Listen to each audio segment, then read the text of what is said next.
कहानी की शुरुआत होती है एक ऐसे ग्रुप से जो गहरे साउथ अटलांटिक महासागर की ओर बढ़ रहा होता है। इस टीम में अलग अलग एक्सप्लोरर्स शामिल हैं और उनके साथ मौजूद है डेविड, जो मौसम का हाल बताने वाला एक वेदर ऑफिसर है। सरकार ने खास तौर पर डेविड को इस मिशन पर भेजा था। उसका काम था समंदर के बीचों बीच मौजूद एक रहस्यमयी आइलैंड पर जाकर वहाँ के मौसम का अध्ययन करना। सरकार ने उसे आदेश दिया था कि उसे पूरे 1 साल तक उस आइलैंड पर रहना होगा। उस दौरान वो हर मौसम का बारीकी से डेटा इकट्ठा करेगा और साल पूरा होने पर उसे वापस बुला लिया जाएगा। डेविड के लिए साल भर का राशन, दवाइयाँ और जरूरी सामान जहाज में पहले से ही रखा गया था। कई दिनों तक तूफानी समंदर और लहरों से जूझते हुए आखिरकार उनकी टीम उस वीरान आइलैंड तक पहुंच जाती है। सभी लोग किनारे उतरते हैं। सामने फैला आइलैंड पूरी तरह से सुनसान था। आइलैंड पर बस एक पुराना सा घर और एक ऊंचा लाइट हाउस खड़ा था। यहीं डेविड को अगले 12 महीने गुजारने थे। इससे पहले यहाँ एक और वेदर ऑफिसर रॉबर्ट रह चुका था।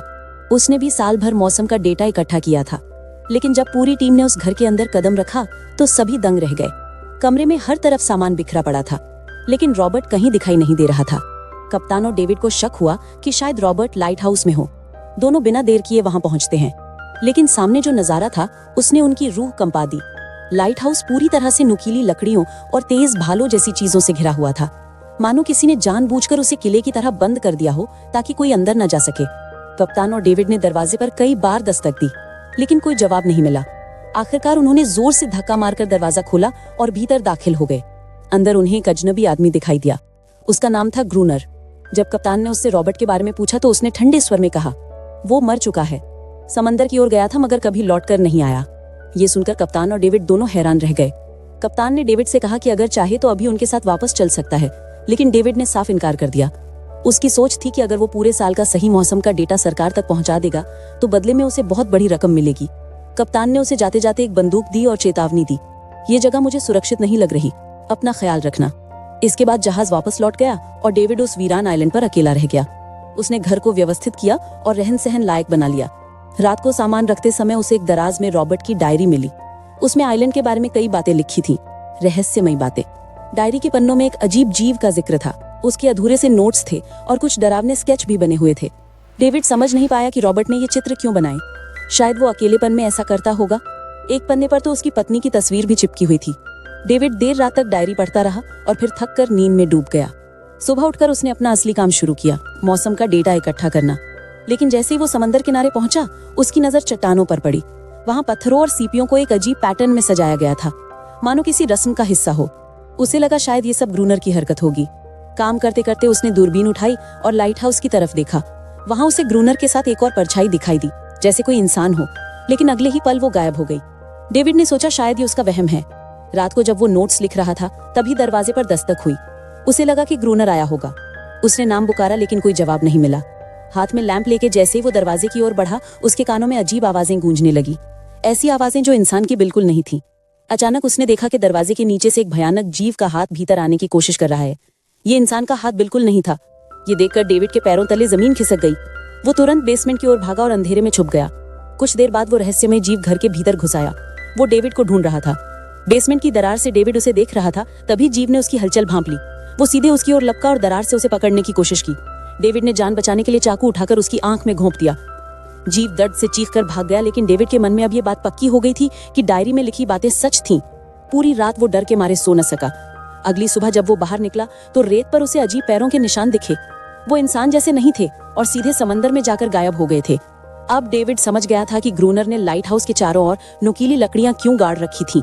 इस आइलैंड पर इंसान अकेला नहीं था। डेविड के दिमाग में एक ही ख्याल गूंज उठा, अगर वो इस घर में रहेगा तो वो क्रिएचर किसी भी वक्त उसे मार सकते हैं।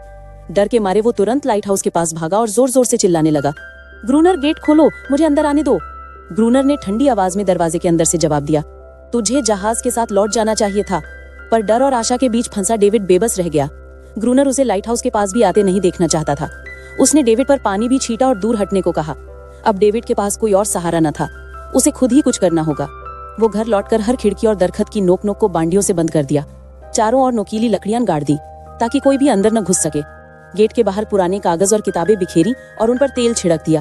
अगर क्रिएचर वापस आए तो आग से उन्हें डराकर भगाया जा सके। उस रात एक पुराने बक्से में एक पुरानी गन और गोलियों की बड़ी संख्या थी। ये देखकर उसके अंदर जीने की एक छोटी सी उम्मीद जग उठी। जैसे जैसे धूप ढलने लगी, डेविड के दिल में घबराहट बढ़ने लगी। अंधेरा चढ़ते ही उसने घर के एक कोने में गन पकड़े बैठने का निर्णय किया। उसकी सांसें तेज थीं। अचानक किसी अजीब आवाज ने उसे झंझोड़ दिया। वो खिड़की से छुपकर बाहर झांका और उसकी रूह कांप गई। पानी की सतह से कई अजीबोगरीब जीवों के सिलुएट उठ रहे थे, एक के बाद एक। धीरे धीरे वो सब उसकी ओर बढ़ रहे थे। घंटों नहीं, कुछ ही देर में वो सभी एक साथ इकट्ठा होकर घर के गेट को तोड़ने की कोशिश करने लगे।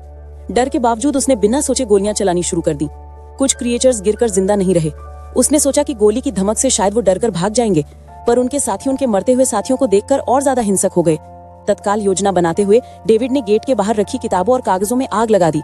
आग की लपटें उठते ही क्रिएचर्स डरकर वापस समुद्र की ओर लौट गए, पर समस्या और बड़ी बन चुकी थी। आग धीरे धीरे घर तक पहुंच गई। घर लकड़ी का था, दरवाजे से लपटें फैलने लगी। डेविड ने चादर में खुद को लपेटकर बचाते हुए बाहर कूदा और लाइट हाउस के पास रखे एक बड़े पत्थर के पीछे छुप गया। गोली चलाते समय उसे हाथ में गहरी चोट भी आई थी। तभी तेज बारिश शुरू हो गई। बारिश ने आग बुझा दी, वरना पूरा घर जलकर राख हो जाता। पर सुबह होते होते डेविड ने देखा कि घर लगभग जला हुआ था। बचे खुचे हिस्से राख में बदल गए थे। अब उसे दूसरी जगह पर पनाह लेना होगा। वो जानता था कि लाइट हाउस ही एकमात्र सुरक्षित ठिकाना रह गया है। राइफल थामे वो लाइट हाउस के पास के पत्थरों के बीच छुप गया और इंतजार करने लगा कि कब ग्रूनर पानी भरने के लिए बाहर निकलेगा। जब ग्रूनर बाहर आया, डेविड चुपके से उसके पीछे पीछे चल पड़ा। तभी अचानक ग्रूनर के पास मौजूद एक क्रिएचर ने डेविड पर हमला कर दिया। किसी तरह उसने उसे काबू कर लिया और आश्चर्यजनक रूप से वो क्रिएचर ग्रूनर का पालतू निकला। जैसे ही डेविड उस क्रिएचर को मारने की तैयारी करने लगा, ग्रूनर ने उसे रोका और कहा, रुको, ये मेरा साथी है। स्थिति का फायदा उठाकर डेविड ने एक शर्त रखी, यदि तुम अभी इस क्रिएचर को जिंदा रखना चाहते हो तो मुझे लाइट हाउस में रहने दो, वरना मैं इसे मार दूंगा। ग्रूनर ने हाँ कर दी, क्योंकि डेविड के पास अब खाने पीने और गोलियों का भंडार था, जो ग्रूनर के लिए बहुत कीमती संसाधन थे। शाम तक दोनों बचा हुआ खाना लेकर लाइट हाउस लौट आए और थकान में सो गए। अगली सुबह वो क्रिएचर शांत भाव से डेविड का हाथ चाट रहा था और चमत्कार जैसा घटा। क्रिएचर के चाटने से डेविड के हाथ के घाव उपचियां तेजी से भर गई। ये देखकर डेविड भी चौंक गया। ये कोई साधारण जीव नहीं थी, उसकी शक्तियां असाधारण थीं। डेविड ने ग्रूनर से उस क्रिएचर के बारे में और जानने की चाह जताई और सोचा, यदि वो इस रहस्य को दुनिया के सामने ला दे तो दोनों खूब प्रसिद्ध और धनवान हो सकेंगे। पर ग्रूनर की सोच अलग थी। वो इस आइलैंड के साथ जुड़ा हुआ था। यहाँ उसका कोई और नहीं बचा था। ये जगह उसके लिए छोटा सा राज्य बन गई थी, जहाँ वो अपने नियमों का राजा बनकर रहता था। ग्रूनर ने बताया कि एक बार उसने ही इस क्रिएचर की जान बचाई थी। ये उसके फिशिंग नेट में फंसा थी।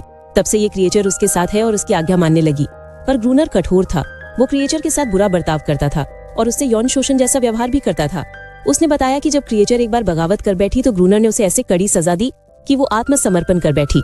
और अब हर रात ये क्रिएचर समुद्र से बाहर आकर अपने साथी को बचाने की कोशिश करते हैं, पर सूर्य के उजाले में उनकी त्वचा जल जाती है, इसलिए वो दिन में हमला नहीं कर पाते। डेविड अब और यहाँ नहीं रहना चाहता था। वो किसी तरह इस आइलैंड से बच निकलना चाहता था। शाम ढलते ही ग्रूनर ने उसे कहा कि वे दोनों लाइट हाउस की लाइट चालू रखें और तैयार रहे, क्योंकि क्रिएचर्स रात में फिर से आ सकते हैं। वे लाइट हाउस की रोशनी जलाते हैं और समुद्र से अजीब जीव बाहर निकल आते हैं। उस रात ग्रूनर लगातार फायर करता रहा और डेविड डर के मारे कोने में बैठ गया। आखिरकार वो बेहोश हो गया। पूरी रात ग्रूनर अकेला लड़ता रहा। अगली सुबह ग्रूनर गुस्से में डेविड पर पानी डालकर उसे उठाया और कहा, अगर तुम जिंदा रहना चाहते हो तो इनकी जान लो, नहीं तो तुम्हें लाइट हाउस से निकाल दिया जाएगा। तुम्हें मेरी हर बात माननी होगी। रोज पानी भरकर लाना, लाइट हाउस की छोटी मोटी देखभाल करना और रात को गार्ड ड्यूटी निभानी होगी। अब डेविड के पास कोई विकल्प न बचा। ये सब कराना उसकी मजबूरी बन गया। वो अब ग्रूनर की हुकूमत के अधीन हो गया। पर एक बात थी जिसे वो बिल्कुल भी सहन नहीं कर पा रहा था, और वो बात आगे की लड़ाई का बीजारोपण थी। डेविड का दर्द और रोष बढ़ता गया। एक बार जब उसने सच देखा कि ग्रूनर हर रोज उस फीमेल क्रिएचर के साथ बेरहमी से अत्याचार करता है, तो उसके भीतर गहरी बेचैनी सी उभरी। ग्रूनर रात रात भर क्रिएचर को अलग अलग तरीकों से जकड़कर पीटता। फिर एक बार फिर से वे दोनों गार्ड ड्यूटी के लिए तैयार हुए। शाम के अंधेरे में समुद्र से फिर से क्रिएचर्स निकलने लगे, पर इस बार डेविड को वो डराने में नाकाम हुए। उसने शिकन छोड़ी हुई तरह से अपने हथियार उठाए और फायरिंग शुरू कर दी। पर अचरज की बात थी कि आज ग्रूनर कुछ भी नहीं कर रहा था। उसने दरवाजा भीतर से बंद कर दिया और खुद चुपचाप अंदर बैठ गया। शायद ये देखना चाहता था कि डेविड वास्तव में अकेले संघर्ष करते हुए क्या सीखता है। रात कट गई। डेविड लड़ता रहा, गिरता संभलता, और सुबह होने पर उसे गेट के बाहर खून से लथपथ पाया गया। उसने सीख लिया था कि इन क्रिएचर से कैसे लड़ना है। इस तरह समय बीतता गया। रात को लड़ाइयां, दिन भर लाइट हाउस के काम, और धीरे धीरे यह आइलैंड उसके लिए एक बंद घर जैसा हो गया।